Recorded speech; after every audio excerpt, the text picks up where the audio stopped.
تو میں آگے چلتی ہوں. انہوں نے مثالیں دی ہیں جیسے نماز کے لیے آپ کو طہارت کی شرط ہے. روزہ طہارت کے بغیر نہیں ہوگا. اعتکاف پھر فرماتے ہیں سوائے نماز میت کے اندر طہارت کی کوئی شرط نہیں ہے. حتیٰ اگر کسی پہ کوئی غسل پہ واجب ہے تو وہ جائے جا کر نماز میت پڑھ لے. اچھا چلیں ہم یہاں پر 1 منٹ کے لیے آگے بڑھنے سے پہلے آپ سے سوال کرتے ہیں. نارملی اندازہ ہے آپ کو کہ آپ وضو میں کتنا ٹائم لگاتی ہیں؟ اسٹاپ واچ لگائیں, اندازاً آپ مجھے بتائیں. ہمارے درمیان ماشاءاللہ ہمارے کچھ سنجیدہ عمر کے لوگ بھی بیٹھے ہوئے ہیں. اگر میں آپ سے سوال کروں ایک نارمل چاول کو کتنی دیر میں دم آ جاتا ہے؟ 10 منٹ. ٹھیک ہے, اب میں آپ سے سوال کرتی ہوں, ہمیں یہ پتا ہے کہ آٹا اتنی دیر میں گن جاتا ہے, فلانا کام اتنی دیر میں ہو جاتا ہے, واشنگ مشین کا ایک چکر اتنی دیر کا ہوتا ہے. آپ کا وضو کتنی دیر لیتا ہے؟ اور اگر آپ واجب مقدار تک منحصر رہیں تو 28 سیکنڈ. واجب مقدار تک منحصر رہیں, ٹھیک ہے. اور آگے چلے غسل. اب میں آپ سے سوال کرتی ہوں غسل 4 منٹ, 4, 3.5, 4, اس سے زیادہ کی کہانی نہیں ہے. تیمم کتنے سیکنڈ لگیں گے؟ شاید 10 تقریباً, اس سے زیادہ ٹائم, کیونکہ ہمیں پتا ہونا چاہیے کہ اگر فرض کرے خدا نخواستہ کسی بھی وجہ سے ہمارا ایسے وقت پر یا تو آنکھ کھلی ہے کہ نماز جاری ہے, ایسے وقت میں آنکھ کھلی ہے, کسی ایسی سچویشن میں ہم کبھی پھنس جاتے ہیں کہ ہم نے وہ والی آستینیں پہنی ہوئی ہوتی ہیں جن کو آستینوں کو اس طرح سے وضو نہیں ہو رہا, تو انسان کے پاس ایک ریپلیسمنٹ کرنے کے لیے فقہی اعتبار سے ایک چیز رہے. خلاصہ پہلی وہ چیز جو حائضہ پر حرام ہے وہ تمام عبادتیں جن کے اندر طہارت سے مراد بریکٹ میں وضو, ایکسیلنٹ الحمدللہ, کی شرط ہے وہ حائضہ پر حرام ہے. لائک نماز, روزہ, طواف اور اعتکاف, اللہ نماز میت جو حائضہ بہت آسانی سے جسے انجام دے سکتی ہے. دوسری چیز جو حائضہ پر حرام ہے مس خط قرآن. خط قرآن یعنی قرآن کی کتابت جسے کہتے ہیں, لکھا ہوا قرآن. حاشیہ نہیں, حاشیہ دیکھیں. اب یہ دیکھیں, یہ میرے آپ کے سامنے ہے. اگر تھوڑی دیر کے لیے قرآن بہت خدا کی عظیم کتاب ہے, لیکن اگر یہاں قرآن کی کوئی آیت لکھی ہوئی ہے یہ حرام ہے, یوں پکڑ لینا حرام نہیں ہے, ٹھیک ہے. خط قرآن کو مس کرنا اور خط قرآن کے ساتھ ساتھ خدائے عز و جل کے اسماء کو, چاہے وہ کسی بھی زبان میں لکھے ہو, فرینچ میں لکھا ہوا اللہ کا نام, یا جیسے ایک بڑی پرانی مثال ہے, بہت ہی گھسی پٹی ہے, اب میں اس مثال کو دیتے ہوئے اکتاہٹ کا شکار ہو جاتی ہوں. کھائے بھی چونگم کھانے والی بات ہے, بٹ گاڈ از گریٹ بعض جگہ پر لکھا تھا. اب آپ کے لفظ اللہ تو نہیں لکھا, نہیں, یہ لفظ گاڈ از گریٹ کا مطلب اللہ کے لیے لکھا گیا یہ لفظ, ٹھیک ہے. اسے چھونا, اسماء صفات خاص سے خدا کو چھونا, صفات خاص سے خدا یعنی جو یہاں پر مثال دی گئی ہے وہ ہے خالق, رازق اور مثلا رحمان اور رحیم, اس طرح کی صفات جو خاص خدا کی صفات ہے. البتہ انبیاء ائمہ کے باب میں بعض فقہا نے احتیاط واجب لگا کر انہیں اللہ کے نام کے ساتھ ملحق کیا ہے. مثلا اللہ, نبی کا نام کسی پیغمبر کا اس میں گرامی ہے, حضرت مثلا عیسیٰ لکھا ہوا ہے, حضرت موسیٰ لکھا ہوا ہے, نبی کے نیت سے نام لکھا ہوا اسے بغیر وضو کے, بغیر طہارت کے چھونا, یعنی سوری بغیر وضو کے نہیں, حیض کی حالت میں یا غسل ڈیو ہو جانے کی حالت میں چھونا حرام ہو جائے گا. وضو کی بحث نہیں کریں, غسل واجب ہو جائے کسی پر تو اس کے لیے چھونا جائز نہیں ہے. اور احتیاط واجب میں ملحق کیے نہ خدا کے اور اسماء صفات خاص سے خدا کے ساتھ, ائمہ اور انبیاء. جی بولیے.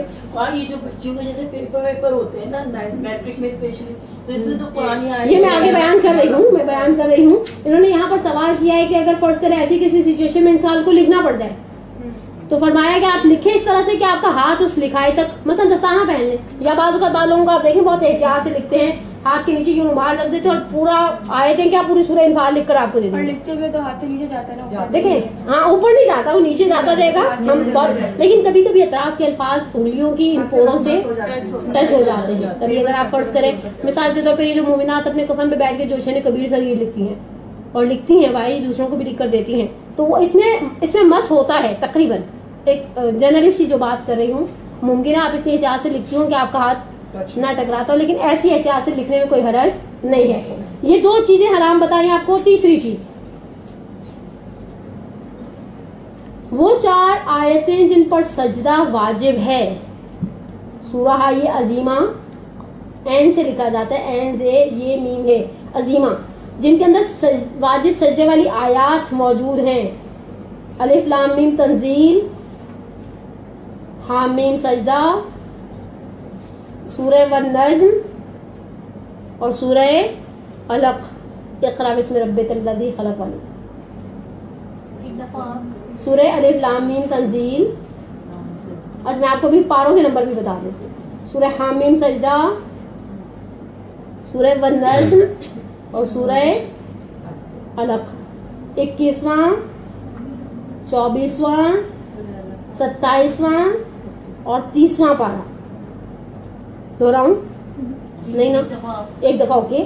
دیکھیں 4 سورے جن کے اندر وہ آیتیں موجود ہیں جن آیتوں, قرآن کے اندر ٹوٹل 15 سجدے ہیں, 11 مستحب سجدے ہیں, 4 واجب سجدے ہیں. ٹھیک ہے, اب یہ 4 واجب سجدے والی آیات کو پڑھنا حائضہ کے لیے حرام ہے. پہلی آیت ملے گی آپ کو سورہ الف لام میم تنزیل میں, دوسری حامیم سجدہ میں, تیسری والنجم میں اور چوتھی سورہ علق میں. پہلے سورے کا نمبر ہے 32, دوسرے سورے کا نمبر ہے 41, تیسرے سورے کا نمبر ہے 53 اور آخری سورے کا نمبر ہے 96. 21واں 24واں 27واں اور 30واں پارا. فقہا فرماتے ہیں آیت اللہ سیستانی کہ اس آیت کو پڑھنا جس میں سجدہ واجب حرام ہے. البتہ امام خمینی علیہ الرحمہ نے کہا ہے کل آیت سورے کو پڑھنا حرام ہے, چاہے آپ اس کی بسم اللہ, چاہے آپ اس کا کوئی اور لفظ پڑھیں. یہ ہو گئی 3 چیزیں جو حائضہ پر حرام تھی. اور پھر یہاں پر انہوں نے ایک ضمنی سا مسئلہ بیان کیا ہے کہ فرض کریں ہم نے وہ آیت نہیں پڑھی. کبھی کبھی ہوتا ہے ہم دورے قرآن میں بیٹھے, آپ نے دیکھا اب تو خواتین کی خیر ٹکی پارٹی ختم نہیں ہوتی کہ وہ دورے قرآن رکھیں, ورنہ ایک زمانے میں ماہ کے رمضان میں ہر کوئی 1 سپارے کی روز ایک اچھا آدمی بیٹھتا تھا, اسی بہانے غلطیاں نکل جاتی تھی. اب فرض کریں ہم دورے قرآن میں بیٹھے ہیں یا کسی ایسی محفل میں, کسی بھی قرآنی محفل میں بیٹھے, ہم نے نہیں پڑھی لیکن سامنے والا لاؤڈلی پڑھ رہا ہے اور ہم بجے مہذب ہو کر بیٹھے. ہمارے ویسے سال کی مجلسوں میں حشر نشر ہوتا ہے, کوئی ایسے انگلی لگا کر بیٹھی ہوتی ہے, کتنے بچے چھوڑ کے مرا. آپ بچوں کی فکر نہ کریں, آپ اپنے مرنے کی فکر کریں. کہ پرسوں میں نے کسی کو بڑا سخت حدیث سنائی, میں نے کہا پیغمبر کہتے اس وقت کو یاد کرو جب ناک کے سوراخوں سے کیڑے نکلنا شروع کریں اور پھر سارے جسم میں پھیل جائیں. ہم اس چیز سے ڈرتے, ہم سوچے ہم آئے تو ہمارے ساتھ فور ایور کا ایک ٹیگ لگا ہوا تھا, سب مریں گے, ہم نے مرنا. اور کچھ لوگ تو تختے غسال میں میت کو دیکھ کر بھی ڈسکس کر رہے ہوتے ہیں. کھانے ہی نہیں, اتنی ہلکی بات نہیں ہے, سسرال والوں نے ڈالی ہوں, اپنی آنکھوں سے دیکھتے ہوئے اور کرتے بھی گا ہائے ہائے یہ دیکھو ذرا, یہ تو 1 گرام کی ہوگی. اس طرح کی فکروں میں پڑے رہتے ہیں. اور ان کو پھر یہ بھی ہوتا ہے کہ جنازے کے بعد بریانی کھلائیں گے یا قورمہ کھلائیں گے. کبھی کبھی انسان کو ایسے ایکسپیرینس کرنا چاہیے. انسان کل ہمارے ہاں ہمارے سولجر بازار میں جو کھوجا جماعت کا کمیونٹی سینٹر ہے وہاں پر کفن کا ڈیمو کلاس تھی اور ہم نے بڑے دوستوں احبابوں کو ہر کسی کو واٹس ایپ پر اس پہ شیئر کیا ہوا تھا. آپ کبھی پہن کر لیتے ہیں دیکھیں کیسا لگتا ہے. ایک عام ابایا ہم خریدتے ہیں نا 10 دفعہ پہنتے ہیں, اور جتنی اچھے ڈیزائنرز ابایاز کی اور ان چیزوں کی آؤٹ لیٹس وغیرہ تھے, انہوں نے ایک چینج روم بنایا تھا کہ چلے اندر گھس جائیں اور پہن کر دیکھیں. اچھا پھر ہماری عورتوں کے اندر ایک عجیب وہمی ٹائپ کی طبیعت ہوتی ہے, ہماری اپنی تو تسلی ہوتی ہے, آپ کے ساتھ جاؤں گی نا آپ کو کہیں طرح ذرا دیکھو کیسی لگ رہی ہوں. اور مزے کی بات ہے جب وہ یوں کر کے لپیٹ دیتے نا تو پھر کیسا ویسا کچھ نہیں لگتا. پھر وہ ایک چہرہ دیکھنے کو بھی بسا اوقات یعنی ایک خول سا اٹھتا ہے. کبھی انسان کسی مردے کے پاس اکیلے بیٹھے نا تو ایسا ہوتا ہے بقول آگے کراتی کہ ابھی اٹھ کے ہاتھ پکڑ لے گا. پکڑتا نہیں ہے, وہ پکڑتی نہیں ہے, لیکن کبھی اکیلے رہنے کا ایکسپیرینس ہوتا ہے تو انسان کو سب کچھ یاد آ جاتا ہے. لیکن کبھی انسان اپنی موت کو یاد کرے کہ ہم نے مرنے کے بعد اس انڈر گراؤنڈ والے قبر کے اندر جانا ہے اور ہمارے پر مٹی شٹی ڈال کے سب چلے جائیں گے, بہن بھائی دوست بچے شوہر سب. اس کے بعد ہم ہیں, just me and my dad. اور مزے کی بات ہے جتنا ہم جوان ہوتے ہیں اتنا ہمیں غرور ہوتا ہے کہ موت ہمارے لیے ابھی نہیں ہے. ابھی تو ابو کی نانی بھی زندہ ہے, میں مر جاؤں گی جیسے ملک الموت ڈیل کر کے آئے گا کہ بھائی ان کے گھر سے اسی کو اٹھانا اس کو نہیں اٹھانا. ایکسیڈنٹل اموات اتنی زیادہ ہو گئی ہیں لیکن اس کے باوجود دکھ کی بات ہے کہ لوگ وصیت نہیں لکھتے. وہ سیرت نہیں لکھتے. مدرسے آنے والی مومنہ کو پہلا اسٹیپ یہی کرنا چاہیے کہ بیٹھ کے اپنا وصیت نامہ لکھے, اچھے بچوں کی طرح اپنے آپ کو ذہنی طور پہ تیار کرے. ہم نے کبھی بھی جانا ہے, اور اچھا شخص وہی ہوتا ہے جو سفر سے پہلے سامان سفر تیار کر دے. ایک موقع پر اٹھاتا ہے زندگی میں, بلاتا ہے, اور ایک موقع پر اٹھائے گا. ایک حج کا موقع, بقول مرحوم شاہ حیدر جوادی کے, ہمارا کتنا ہی قریبی عزیز ہمارے گھر کیوں نہ آ جائے, اگر ہم لنگی میں ہیں تو کبھی اس کے سامنے نہیں جائیں گے. یہ ان کا جملہ ہے منا کے مقام کی تقریر, شاید 83 کی تقریر ہے یا پتہ نہیں 93 کی تقریر ہے. کہا کتنا بھی کوئی عزیز کیوں نہ ہو, نوکر سے کہیں ان کو ڈرائنگ میں بٹھاؤ, مہمان خانے میں ہمارے, ہم اپنا مہذب کپڑے پہن کر آئے. اللہ میں تو لاکھوں میں بلا لیتا ہے اس حالت میں کہ سمٹے جا رہے, ادھر سے سمیٹ رہے, ادھر سے سمیٹ رہے, ادھر سے. اچھا خواتین کے اندر بھی احرام کے اندر ریسٹرکشن ہوتی ہے, آپ زینت والی چیز نہیں پہن سکتے, اور وہ دوسری کفن اس میں بھی بیٹھ گیا دیکھ کے رہتے ہیں, کہیں کوئی کڑھائی نہیں, اللہ میں کوئی ستارے بیل بوٹے کچھ تو ہم بناتے نا سنائی کا شاہکار, تو پہن کے قبر سے نکلتے فرشتے شش کر اٹھتے, دیکھے تار کسی کی کڑھائی پورے کفن پہ کروائی ہوئی ہے, ایسا معاملہ. لیکن بہرحال انسان سوچے پروردگار عالم کی بارگاہ میں ہم سب کو پلٹ کر جانا ہے. آنکھوں پر بہت آرام سے وہ بنی ہوئی آنکھیں رکھ دی جائیں گی, عقیق رکھ دیا جائے گا, ایوری تھنگ از فنش. فرماتے ہیں کہ اگر عورت حائضہ اس آیت کو سن لے جس میں سجدہ, ڈر گئے نا آپ ایسی بات سن کے, نہیں ڈرے, اللہ میں آپ کو اور ہمت طاقت دے.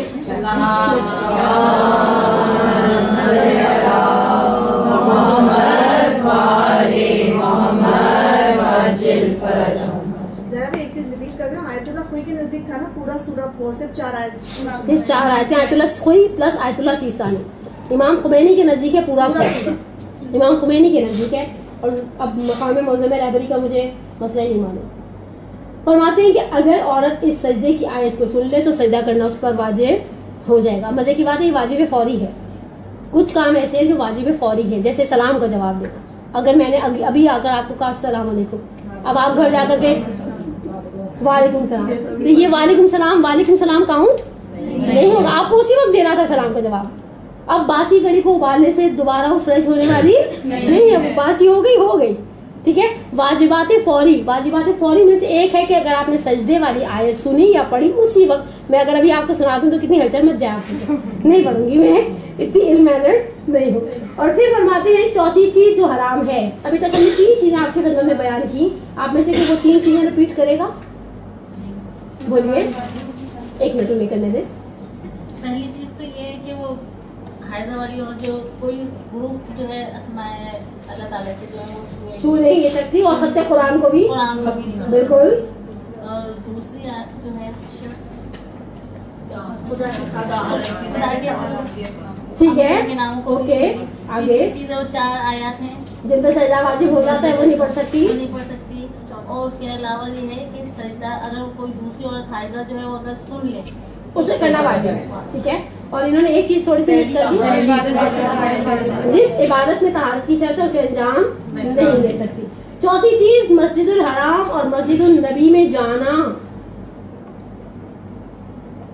جو چیز حائضہ پر حرام ہے, مسجد الحرام اور مسجد النبی میں جانا, چاہے ایک دروازے سے جا کر دوسرے دروازے سے نکل جائے, چاہے ایک دروازے سے جا کر وہ دوسرے دروازے سے نکل جائے. مسجد الحرام اور مسجد النبی میں آپ یہ کام نہیں کر سکتے کہ ہم کہیں کہ بھائی ہم تو ایک دروازے سے نکلے, یہاں سے نکلے اور وہاں سے گزر گئے, نہیں. اور باقی مساجد کے اندر رکنا, یہ 5واں کالم ہے. ٹھیک ہے, آخری نہیں, سوری, اس کے بعد ایک اور بھی ہے, لیکن باقی مساجد کے اندر رکنا حرام ہے. مسجد کے ایک دروازے سے اگر مسجد الحرام اور مسجد النبی نہیں ہے, فرض کریں محلے کی مسجد ہے, ہمارے یہاں امام بارگاہ کے ساتھ مساجد کا الحمدللہ ٹرینڈ ہے, IRC میں مسجد ہے, محفل موسیٰ میں مسجد ہے, خراسان میں مسجد ہے. ویسے تو الحمدللہ سارے جو مسجدوں کے سلسلے وہ خواتین کی پہنچ سے, دوائیاں بچوں کی پہنچ سے, اور مسجدیں خواتین کی پہنچ سے دور ہیں. لیکن ود ان کیس اگر کبھی آپ چلے گئے, آپ نے سوچا مسجد میں جھاڑو نکالنے کا بہت ثواب ہے, اور ایسے بعض جگہ پر بعض علماء کہتے ہیں ایسے شخص کے بدن کو کیڑے نہیں کھاتے, ہم نے سوچا جھاڑو نکال ہی دیں. نہیں, آپ اگر رکیں گی تو حرام ہے, لیکن اگر آپ اس دروازے سے گئی فٹافٹ اور اس دروازے سے نکل گئی تو اٹس اوکے, یہ حرام نہیں ہے. اور آخری چیز شوہر کے ساتھ تعلقات. یہاں پر یہ کالم بند ہو گیا. اب آ جائیں وہ چیزیں جو حائض پر مکروہ ہیں, آخری 10 منٹ پوچھے. وہ چیزیں جو حائض پر مکروہ ہیں, یہ تقریباً 5 چیزیں ہیں جو آپ کی خدمت میں بیان کر لیتے ہیں. پہلی چیز جو حائض پر مکروہ ہے، حائض اور جنوب کا محتضر کے پاس رہنا. حائض، میں دہراتی ہوں، حائض اور جنوب کا محتضر جو شخص جان کنی کے عالم میں، جو جان کنی کے عالم میں ہے، ایسے شخص کے پاس رہنا مکروہ ہے. اگر فرض کریں کوئی شخص جان دے رہا ہے تو پھر یہاں پر ایسی خاتون کا رہنا مکروہ ہے. لیکن فرض کریں کہ خدا نخواستہ اس کو کوئی روح قبلہ کرنے والا نہیں ہے تو پھر آپ اسے چھوڑ کے نہیں جا سکتے. پھر وہ آپ کی واجب ذمہ داری ہو جائے گا کہ آپ رہیں، اس کو روح قبلہ کریں اور پھر وہ جو چھوٹے موٹے کام ہوتے ہیں اس کے نمٹا دیے جائے.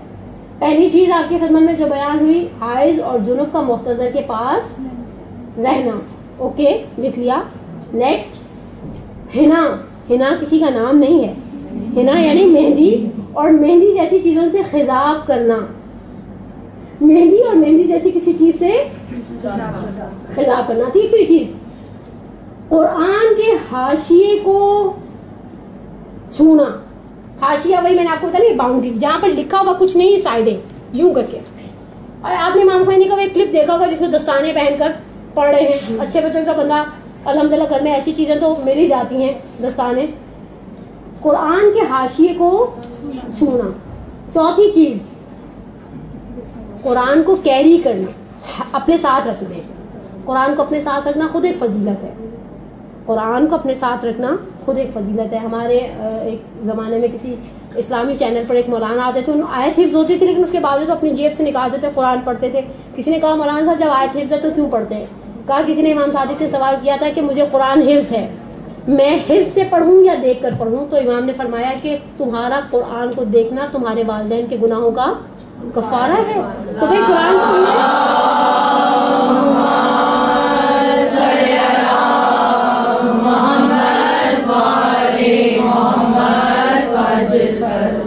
تو خود قرآن کو دیکھنا ثواب ہے. اسی طرح قرآن کیری کرنا، قرآن کو اپنے ساتھ رکھنا. حائض کے لیے مکروہ ہے کہ وہ اپنے ساتھ قرآن کو کیری کرے. ہمارے یہاں نارملی لوگ ویسے عام روٹین میں بھی کوئی قرآن کیری، ہم جہاں جاتے ہیں امام بارگاہ میں الحمدللہ سفر پہ جاتے ہوئے یا بیگ میں رکھا ہوا تو بھی حیض.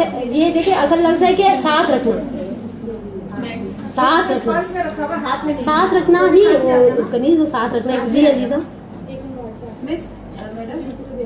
اوکے جی بولیے. مہندی کے بارے میں پوچھ رہی تھی کہ ہاتھوں پہ نہیں، خضاب کرنا. خضاب کرنے کا لفظ ہاتھوں پر لگانے کے لیے نہیں ہے. خضاب کرنے کا لفظ ہم کہاں اردو میں بھی کس چیز کے لیے استعمال کرتے ہیں؟ سر پہ بالوں کو ڈال. مہندی کون لگاتی وہ لگا سکتے ہیں. جائز تو ہے، جائز تو سر پہ بھی لگانا ہے. یہ مکروہ ہے. یعنی اگر فرض کریں میں نے ثواب کی نیت سے مہندی لگائی، وہ والی مہندی والی مہندی، ٹھیک ہے، تو میرا ثواب لیس ہو جائے گا اگر میں نے حالت حیض میں مہندی لگائی. البتہ وہ بعض اوقات بعض ڈاکٹرز یا بیوٹیشینز کہتے ہیں کہ ہارمونز کے اندر ڈسٹربینس کر دیتا ہے. پیریڈز کے اندر ایک سائیکل ایسی ہوتی ہے، بعض اوقات بہت سارے کام ہوتا ہے، آپ ڈائی کروائیں تو ڈائی کا وہ رزلٹ نہیں آتا، اور آپ فرض کریں ریبانڈنگ کروانا چاہیں وہ رزلٹ نہیں آئے گا. تو وہ تو اللہ کو ہی پتا، اس نے ہمیں پیدا کیا ہے تو اسے پتا ہے کہ ہمیں کون سا کام مکروہ ہے. اگر آپ ثواب کی نیت سے کام کریں تو آپ کا ثواب تھوڑا لیس ہو جائے گا. آپ کا جی بولیے. بڑے بوڑھے یہی کہتے ہیں نا جب تک مہندی لگی ہے ہاتھوں میں ہاتھ اور حیض میں لگا لیے جیسے ہم نے، تو جب تک کہ مہندی چھوٹے گی نہیں اس وقت تک ہماری نماز ایسا کچھ نہیں ہے. ایسا نہیں آ گئے آپ مقام معظم رہبری کی بات کریں، آیت اللہ سیستانی کی. یہ جو ہماری خواتین کی بنائے ہوئے کچھ ناظرین سے قوانین ہیں شریعت میں، ہم لگا سکتے ہیں. آپ لگا سکتے ہیں، آپ لگا. یعنی شریعت آپ کے اوپر حرام قرار نہیں دیتی اس معاملے کو. لیکن بہرحال اب آخری چیز اور پھر یہ 2 مسئلے. ہم نے ابھی تک آپ کی خدمت میں 4 چیزیں بیان کی جو چیزیں حائض پر مکروہ ہیں. آخری چیز، جنوب کے لیے 7 آیتوں سے زیادہ پڑھنا مکروہ تھا، لیکن حائضہ کے لیے 7 آیتیں پڑھنا بھی مکروہ ہے. مکروہ ہے سے مراد کیا ہے؟ آپ دیکھیں الحمدللہ ماشاءاللہ آپ لوگ مدرسے آنے والی مومنات ہیں اور خدا کی نگاہ میں آپ کا یقیناً بہت بڑا احترام اور بہت بڑا مقام ہے. کامن سینس کی بات ہے، ایک مومن روز 1 سپارہ پڑھتا ہے. کامن سینس کی بات ہے، پڑھنا بھی چاہیے. اور بڑے دکھ کی بات ہے بعض اوقات ہوتا ہے واٹس ایپ لاسٹ سین 2 منٹس، 2 منٹ پہلے میں دیکھا تھا قرآن لاسٹ سین رمضان میں پڑھا تھا.